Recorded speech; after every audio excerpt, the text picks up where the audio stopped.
Princess Aria sat high in her crystal palace, surrounded by glittering chandeliers and piles of gold coins stacked like tiny mountains. Every morning she polished them herself, not because she had to, but because she enjoyed the shine more than people, more than kindness, more than anything. On this Christmas Eve, her coldness seemed even sharper. Outside, snowflakes floated gently across the kingdom, and the bells of the village church rang with hope. Three children, trembling from the cold, approached the palace gate carrying a little lantern and a basket made from woven straw.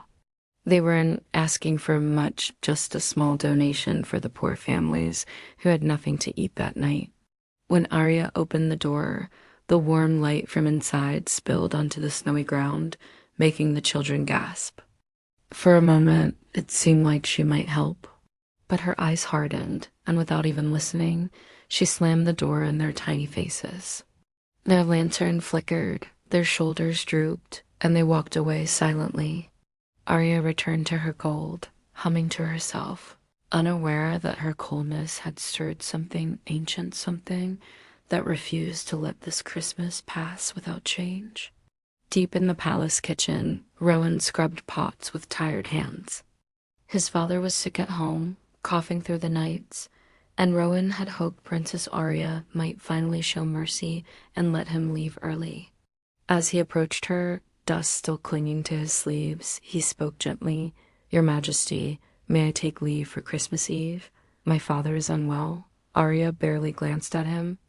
"Christmas Eve is no excuse for laziness," she replied.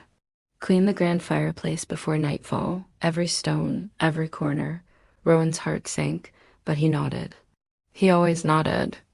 As he walked toward the giant fireplace, he whispered a silent wish that his father would not be alone.